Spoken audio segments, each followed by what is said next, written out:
between Treasury and opposition benches. Please put your hands together for the one and only Honorable Vice President of India, Shri Jagdeep Dhankhar ji. Can we have a standing ovation for our concluding guest, the man who will be giving the finale to Rising India, celebrating our real heroes. Ladies and gentlemen, the Honorable Vice President of India, Shri Jagdeep Dhankhar ji. May I request the Honorable Vice President to take his place on stage. Ladies and gentlemen, the Honorable Vice President of India, Shri Jagdeep Dhankhar ji.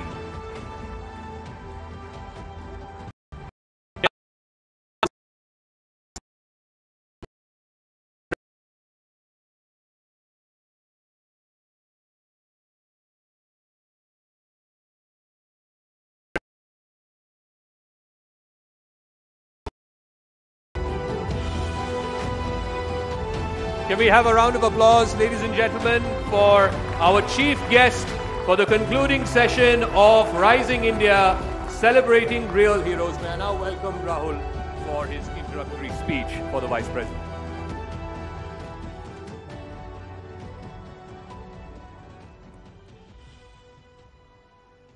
नमस्ते, आप सबको रामनवमी की हार्दिक शुभकामनाएं। On this auspicious day, ladies and gentlemen, it is my proud privilege to welcome to Rising India Real Heroes, His Excellency, the Vice President, Shri Jagdeep Dhankhar ji. We are honored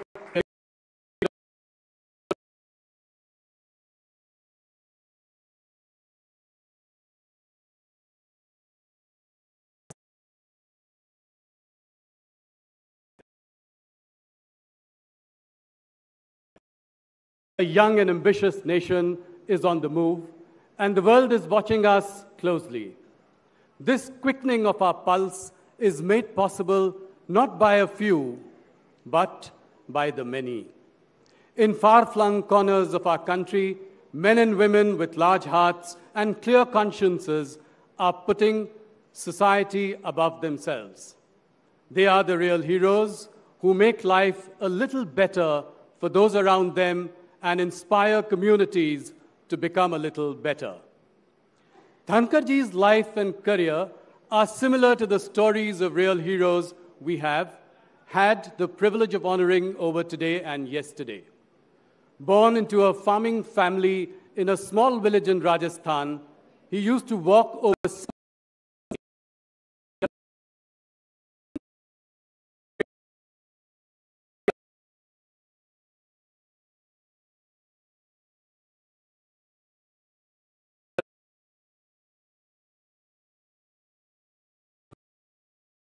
Rajasthan High Court Bar Association and practiced mainly in the Supreme Court from 1990.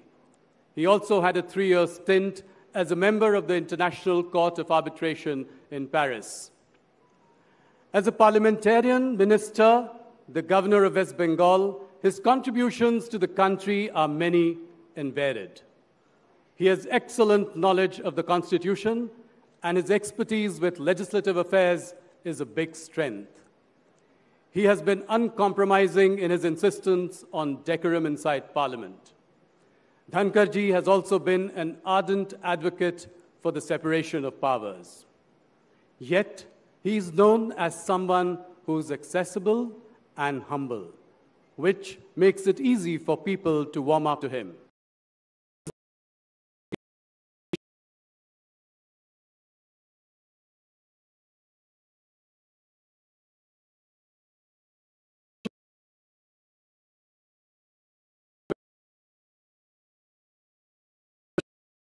Bharat Sevashram. He is an avid reader and a sports aficionado and has served as the president of the Rajasthan Olympic Association and the Rajasthan Tennis Association. Shri Dhankar's life story reflects a rising India, one where we go forth and achieve our goals, unmindful of hurdles or distractions. I would now like to request His Excellency, the Vice President, to deliver the closing address. Ladies and gentlemen, the Honorable Vice President Jagdeep Dhankhar.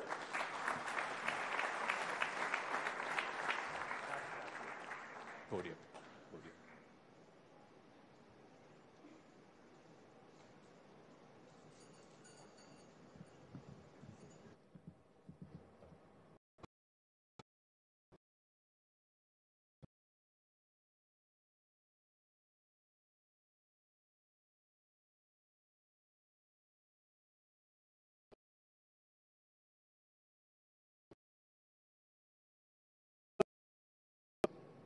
People who know you.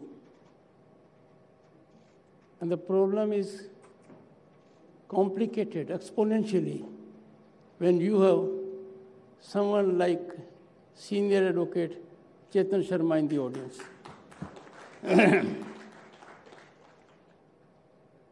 This doesn't end here. The august presence of Sri Harivansh-ji, Deputy Chairman of Rajya Sabha. But he carries another hat. And that's always worrisome for me. A journalist is always a journalist. In 1989, when I got elected to Parliament and became a Union Minister, my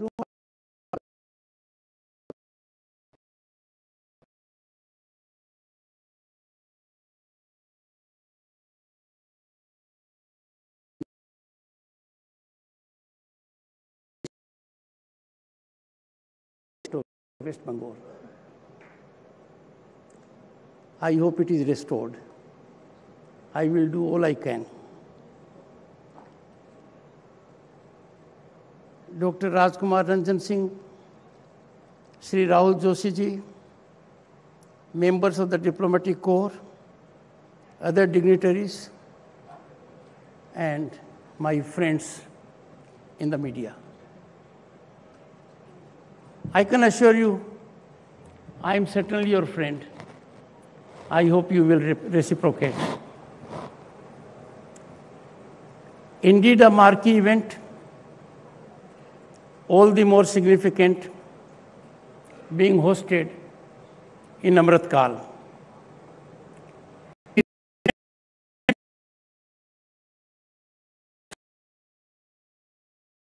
In our country is accorded on parameters that are baffling.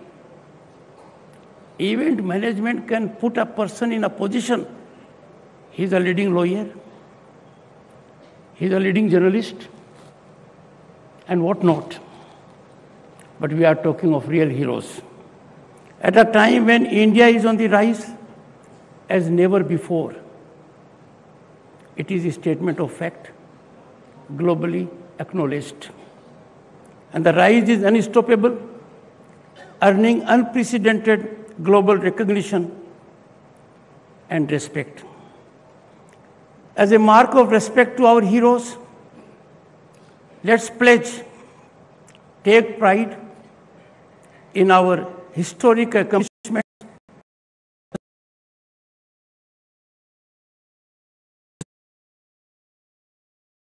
above national interest.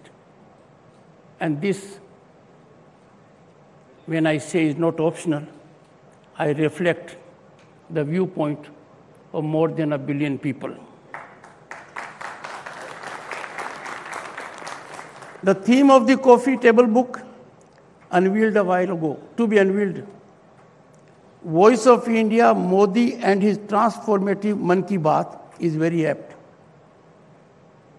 And I compliment the Rahul for being very daring in choosing it. Mann Ki Baat, in a sense, has impactfully captured imagination of the people. And mind you, there can hardly be any difference of opinion. This is one program that is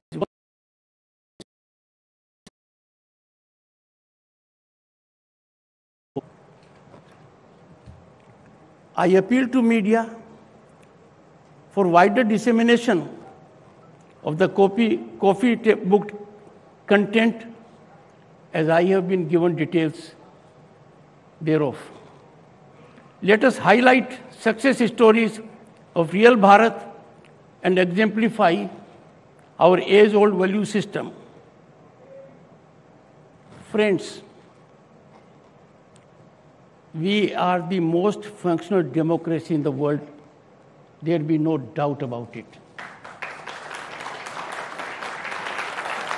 There is no democracy in the world that is constitutionally evolved at the level of panchayat, municipality,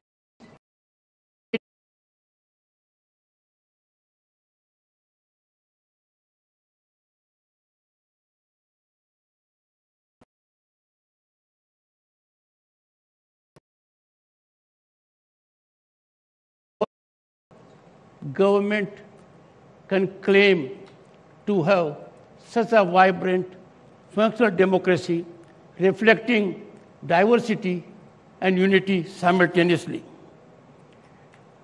Our constitutional institutions are spinally strong and independent.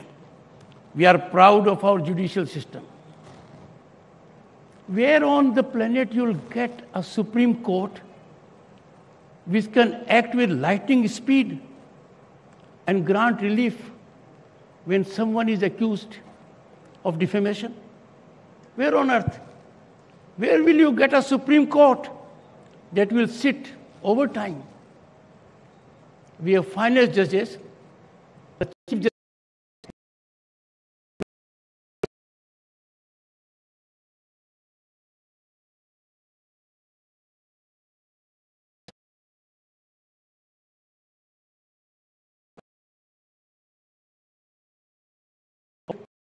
Some are engaged into it. I wouldn't say more, because in our country we have effective government. And we have seen in last few months how effectively our External Affairs Minister has reflected on those issues in public domain, in the country and outside. But those so engaged need to look within and revisit their thoughts. But what is painful, worrisome, and concerning, that some amongst us are engaged in thoughtless orchestration of sinister campaign to taint and tarnish our democratic institutions.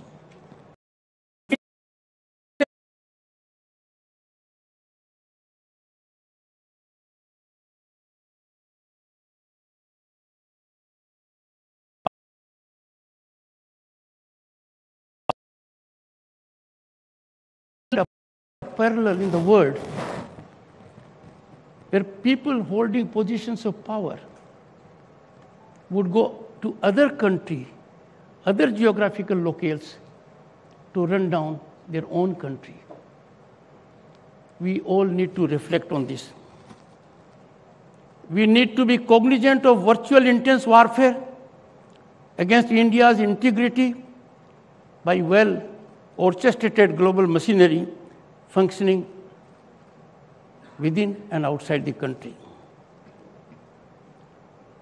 One can see an entire ecosystem aimed at handicapping our growth, attacking India's legitimacy as nation-state, its constitutional institutions, including the parliament, is becoming a favorite pastime.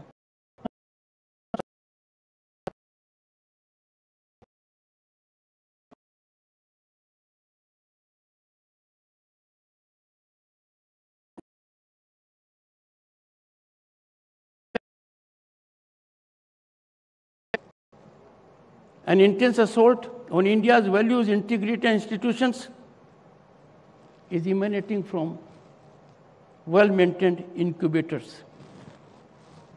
I wouldn't say much, but I'll call upon the media. Look at South Asia studies in an Ivy League university. This is being funded by our billionaires. Even the government in 2008 funded it.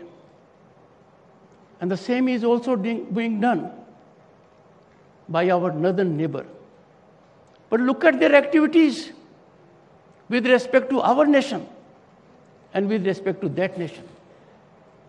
It's a cause of concern and worry.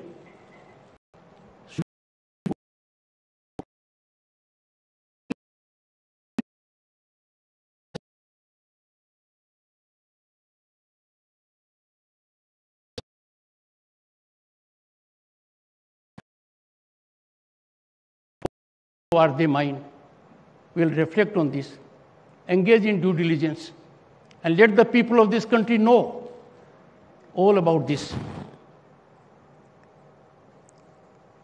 This ecosystem to combat India's growth trajectory must not be allowed to go unnoticed. And that can happen only when we react